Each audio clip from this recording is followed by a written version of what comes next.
Good morning, Dan Proft, Amy Jacobson. A lot going on the Hill this month for the August recess. One of the things that was going on just a couple weeks ago was testimony from families who have had a family member victimized by someone in this country who shouldn't have been in this country. To talk about that, defunding, I guess, of Planned Parenthood, the Iranian deal, and much more, we're now joined by Congressman Luis Gutierrez. Congressman, thanks for joining us. It's a pleasure to be with both of you this morning. Thank you. So let's start with sanctuary cities. In an interview that you gave to Telemundo, you referred to the murder of Kate Steinle in San Francisco as una cosa pequeña, a small thing. You want to clarify that? Well, I don't have to clarify because I never said that in reference to Catherine Steinle. And I'm sure you and your producers can go and see that the only one that ever went to the House floor to condemn the murder in a 5-minute speech immediately after was Congressman Luis Gutierrez. And as a member of the judiciary, I joined Republicans in condemning and decrying. I think it's a big thing when somebody loses a daughter that could have been my daughter. I've walked on that pier with both of my daughters. Mm-hmm. It could have been them.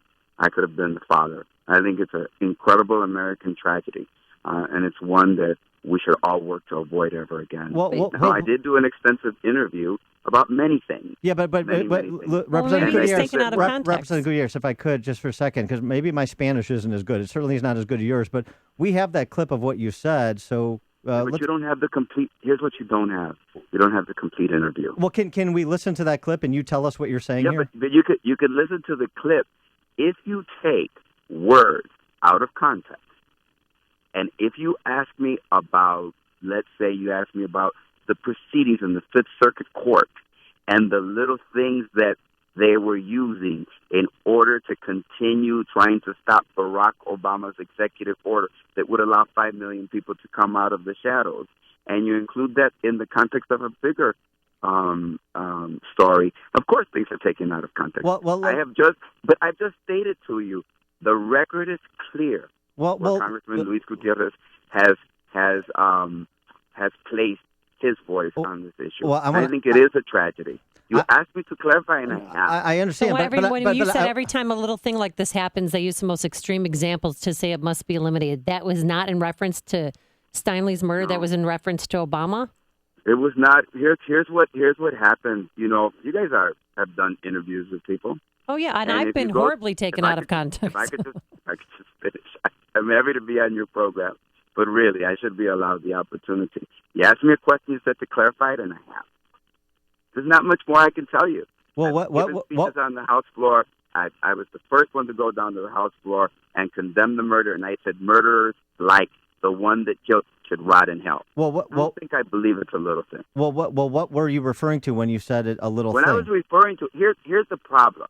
It was a long, extensive interview on many things, not exclusively to Catherine Steinle. It was about many things. I had just come back. It was a Saturday after I had come back from New Orleans. And we had talked about the issue. And we talked about what was going on in New Orleans. And we had talked about a number of issues. And unfortunately, a comment out of context really showed that I might have been saying that was a little thing. It wasn't. It isn't a little thing. Okay. It's a big thing. What about the issue? What about the larger policy issue of sanctuary cities? Should that be rethought? Here's what I think. I think we should do comprehensive immigration reform. I think we should stop playing around on the edges. People like this murderer, who, by the way, the system worked. He was deported 5 times.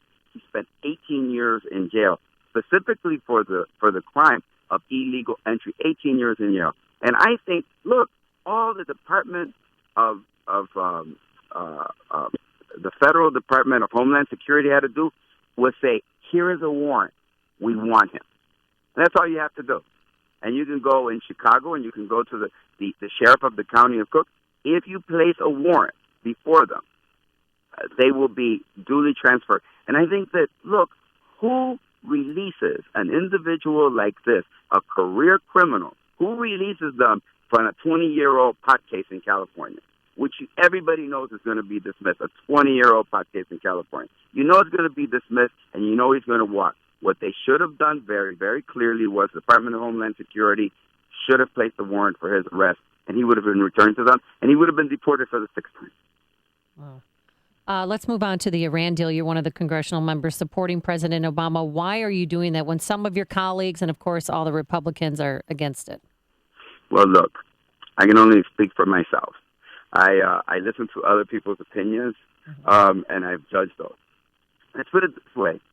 Iran today is within 90 days of having a nuclear weapon. Let me repeat that. The intelligence community of the United States has come to this conclusion. I'm a member of the Select Committee on Intelligence of the Congress of the United States. I have been briefed and top secret information, and I assure you that within 90 days, it has been judged that they are able to get an atomic weapon. With the agreement, they have to get rid of 3/4 of all of their centrifuges. They have to get rid of all the plutonium, all the uranium, and we have people on site for the next forever. I think people think that this is a 10-year deal, a 15-year deal.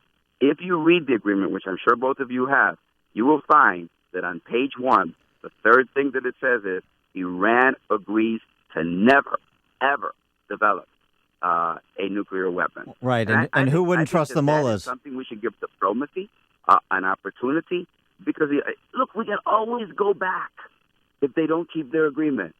And everybody is judged that it will take at least a year before, if given this agreement, a year before Iran is able to develop the capacity to have a nuclear weapon. I assure you, believe and have trust in the intelligence community of the United States. We can take them out. Our commitment is to never allow Iran to have a nuclear weapon. Never allow Iran to have There's a vote in the Senate today to defund Planned Parenthood. I don't know if you've watched some of the videos that have been released, but what is your take on what has come to the fore in terms of how Planned Parenthood operates and the allegations that they're essentially illegally trafficking in baby body parts? How do you view that? Here's what I view. I think that we need to continue to have in the United States the kind of research that is necessary. I watched the videos as you did.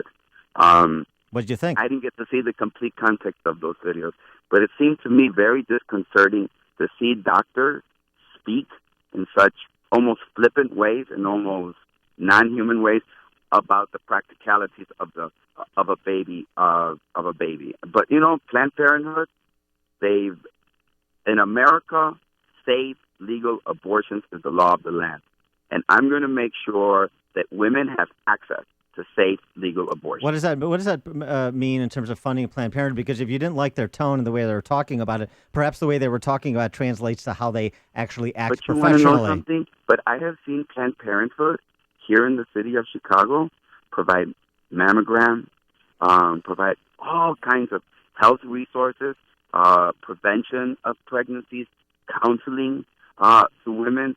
They're a very valuable tool. And I think that if a couple of people are entrapped over several months, look, the people who took the video, they had a goal. Entrapped. Show Planned Parenthood in the worst light possible. They achieved their goal. That doesn't necessarily mean that that's the complete picture of Planned Parenthood. Well, those people, Deborah Nucatello and the others, they haven't gone. There's no evidence that they've gone anywhere. They're still employed by Planned Parenthood. You know what? I will leave those issues internally to Planned Parenthood. I know that Planned Parenthood they're going to do the right thing. Does incredibly good work. And I think that I've already stated to you, it's deplorable to me, the flippant, almost unconcerned that they're. I agree with you, but that doesn't mean that you throw out all of the wonderful services that they provide women. But what about the actual act, the felonious act of selling body parts? I mean, that's illegal. They're not supposed to be selling. They have denied selling body parts.